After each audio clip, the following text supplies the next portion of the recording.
Assalamualaikum warahmatullahi wabarakatuh.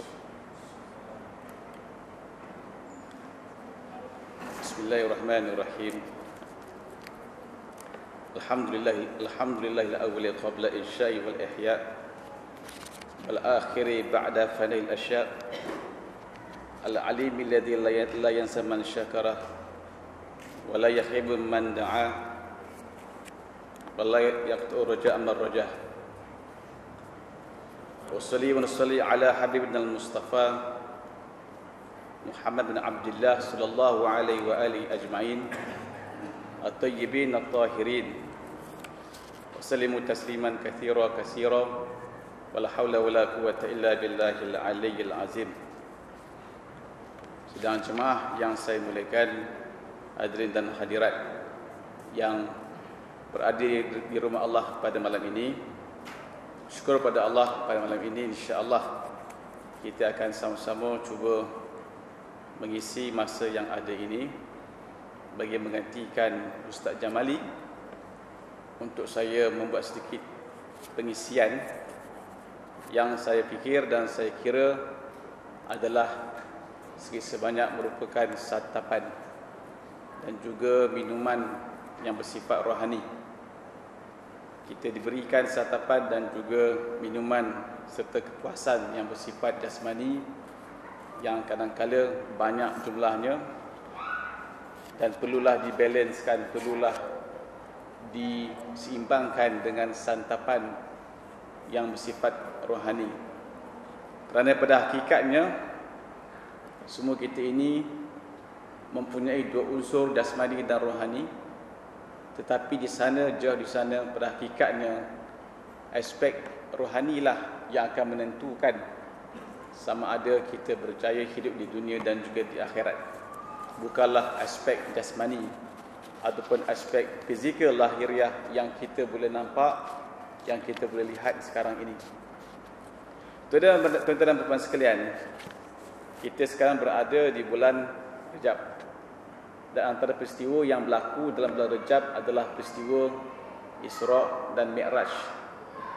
Dan ini peristiwa yang sangat-sangat penting kerana dia adalah mukjizat kubra, antara mukjizat kubra yang berlaku pada Nabi kita sallallahu alaihi wasallam.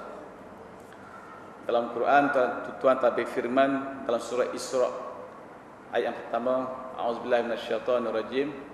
Subhanallazi asra bi 'abdihi lailan minal masjidil haram ilal masjidil aqsa alladzi barakna haulahu linuriyahu min ayatina innahu huwas samiul basir. Yang bermaksud Maha Suci Allah yang menjalankan hamba-Nya daripada Masjidil Haram ke Masjidil Aqsa pada malam tersebut. Yang di kelilingnya itu adalah keberkatan dan juga menunjukkan akan kebesaran Allah kepada kita, dan sesungguhnya Allah Maha mendengar dan juga Maha melihat. Senang jemaah sekalian, peristiwa Isra' dan Mi'raj itu berlaku dalam satu suasana yang sangat sekejap. Berlakunya itu diibaratkan dalam suatu hadis sahih, tidak ada angin yang bertiup pada malam tersebut. Tidak ada angin yang bertiup pada malam tersebut. Yang ada hanyalah angin sentuhan daripada burak yang Nabi tunggangi terkena pada satu pokok dan pokok itu bergerak, dan Nabi pulang semula, pokok itu masih bergerak, dan Nabi tanya pada malaikat, kenapa pokok itu bergerak sedangkan tidak ada angin yang bertiup?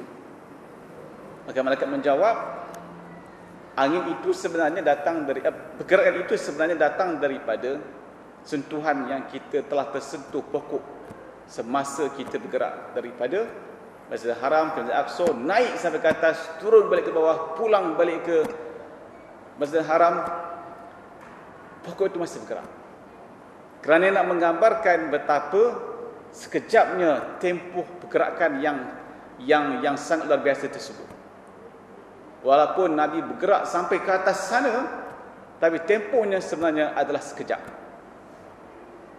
Dan di sana jugalah para ulama telah jumhur memutuskan bahawasanya peristiwa Al-Isra', perjalanan yang berlaku pada malam itu, dan Mi'raj yang naik ke atas itu, sebenarnya peristiwa itu berlaku dengan jasad dan roh Nabi berjalan bersama-sama ke sana.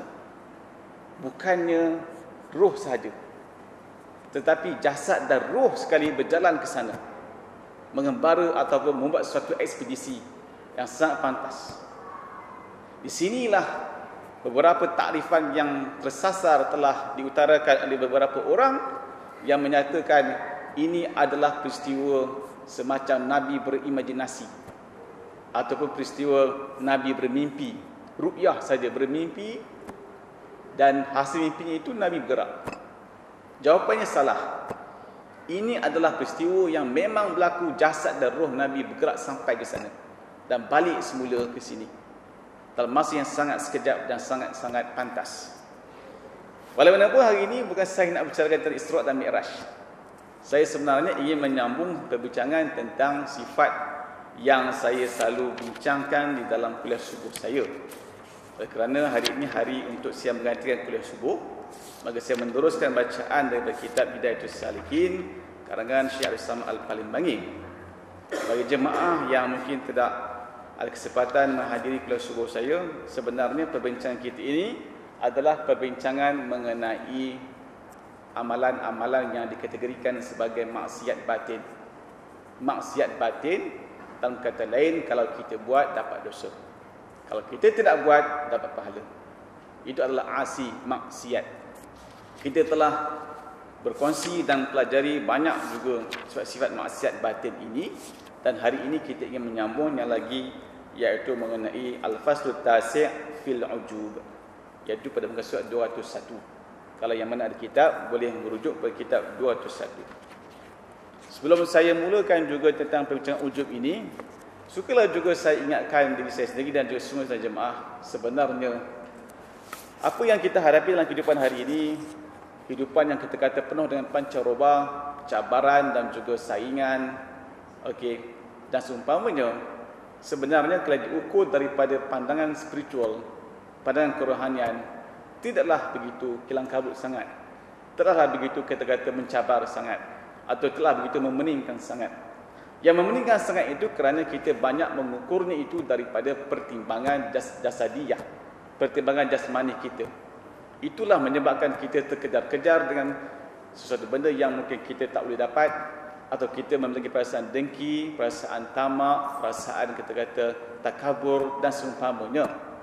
Dan itu menyebabkan kita mahu untuk mendapat nikmat-nikmat yang kita kejar di dunia ini sahaja. Sedangkan di sana, kalau kita mengambil neraca spiritual, neraca kerohanian, banyak sangat benda-benda yang boleh kita miliki. Saya nak bagi contoh suatu fakta yang sangat jelas dan sangat konkret. Kalau kita rujuk kepada ilmu sains biologi, bagaimanakah seseorang itu mempunyai atau memiliki penyakit, ya, kita katakan penyakit yang sensitif. Yang kita kata sensitif ini kerana apa? Dia tidak nampak, tapi orang tu ada. Contohnya penyakit apa? Penyakit pemikiran celaru, penyakit dalam kata lain otak, atau dalam kata yang lebih saintifik, mental problem, ataupun kita kata apa? Mental yang tak berfungsi dengan baik. Kecelaruan pemikiran dalam konteks mental tadi, di mana dia merasakan dia tak boleh fikir dengan baik. Ya. Contoh yang kedua, kalau saya nak bagi contoh penyakit darah tinggi, hypertension. Kita minta doa kepada Allah, siapa yang sakit hypertension sekarang ataupun sebelum ini atau selepas ini, mudah-mudahan kita dapat kawannya dengan baik. Ya. Tetapi yang belum lagi dapat hypertension, kita boleh usahakan untuk tidak berlaku dengan cepat dan pantas kepada kita. Tapi kalau kena, syukur kepada Allah, mana itu Tuhan telah bagi pada kita sebagai suatu apa? Suatu takdir yang telah diberikan kepada kita.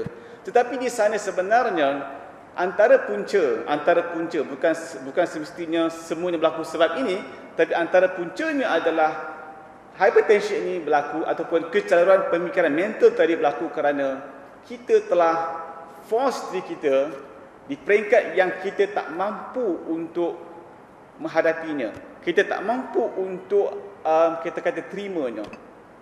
Kalau tanya orang-orang yang hypertension, antara reason yang paling utama kerana apa? Stres. Very pressure, stressful, yang sangat tinggi, yang sangat melampau. Okey, ketidakmampuan keadaan dirinya menghadapi cubaan-cubaan yang banyak, sama ada bersifat kekeluargaan, kemasyarakatan, pekerjaan dan seumpamanya, perniagaan dan seumpamanya. Bila ini berlaku, kita akhirnya memaksa diri kita menghadapi keadaan tersebut dengan pelbagai keadaan. Tetapi apa yang tersilap berlakunya adalah kita banyak hanya cuba untuk menyelesaikannya dalam bentuk fizikal, dalam bentuk biologi sahaja. Sedangkan manusia ini adalah suatu komponen yang sangat banyak kombinasinya, kombinasi spiritualnya, kombinasi mentalnya, kombinasi jasadnya dan juga kombinasi kata-kata ruhnya. Sepatutnya apabila kita menghadapi tension yang banyak, tension yang tinggi, stres yang tinggi, di sinilah kita dituntut supaya perbanyakkan kepada apa? Istighfar dan perbanyakkan kembali kepada Allah SWT. Dan kadang-kadang tension itu datang dari punca-punca yang kita boleh elakkannya. Datang dari perasaan, keinginan yang ada, yang kadang-kadang tiba-tiba wujud. Tiba-tiba terasa takutkan itu, takutkan perkara yang lepas, takutkan pada perkara yang akan datang. Ini dua perkara yang kita hadapi. Takut pada perkara yang lepas, kerana kita telah memiliki banyak trauma ataupun peristiwa-peristiwa yang menyakiti, yang sedih, kita bimbang sangat dan terbau-bau sampai sekarang seolah-olah perkara itu akan berlaku lagi. Dan juga kita takut pada perkara yang akan datang yang kita pun tak tahu apa yang nak berlaku, tapi kita takut sangat. Kita takut ini, itu. Sedangkan dalam hakikat yang sebenarnya, kita perlu mengambil apa yang ada sekarang. Apa yang kita lihat, apa yang kita kecapi pada masa saat ini. Jangan ditakutkan sangat perkara yang dah lepas dan jangan dikhawatiri sangat perkara yang akan datang. Ya, itulah perkara yang kita boleh ambil iktibar dalam kita mengatur kehidupan kita. Jadi yang kita dah bincang hari ini, walaupun kita nampak seolah perbincangan yang bersifat agak tradisional, tapi dia sangat banyak membantu kehidupan kita yang moden ini. Ya, contohnya, kalau kita lihat di sana, kenapa ada manusia yang tiba-tiba memiliki perasaan? Saya beri contoh yang mudah. Memiliki perasaan ingin merempit. Mak rempit. Tanya mak rempit, ni adik atau abang, kenapa kau merempit? Apa jawapan dia? Saya nak tunjuklah siapa yang lagi kira. Antara kami ni, kita nak bertanding siapa lagi kira. Siapa lagi kira itu, apakah jawapan dia? Kalau kita masukkan dalam bentuk yang lain, sebenarnya ingin menunjukkan sebenarnya apa? Siapa yang paling handal. Dan jawapan itu sebenarnya datang daripada hati yang telah salah, hati yang telah rosak, hati yang bermasalah, iaitu hati yang padanya ada sifat apa? Antara lain takabur, dan kedua adalah hati sifat ujub. Memiliki keadaan di mana dia merasa dirinya lebih hebat daripada orang lain. Ujub. Jadi dia nak merempit, nak tunjuk dia paling handal sekali. Tak ada orang boleh tandingi dia. Ini contoh ya, contoh yang saya rasa kita tidak boleh memikirkan cara untuk menyelesaikan masalah merempit itu hanya dengan membuat program-program yang bersifat kita kata kemahiran ataupun skill-skill sahaja. Kita perlu juga bentuk mereka dalam bentuk akhlak yang sampai ke peringkat menyentuh hati mereka. Saudara sekalian, kita akan bicarakan tentang persoalan ujub. Bermula fasal yang ke-9 pada menyatakan ujub.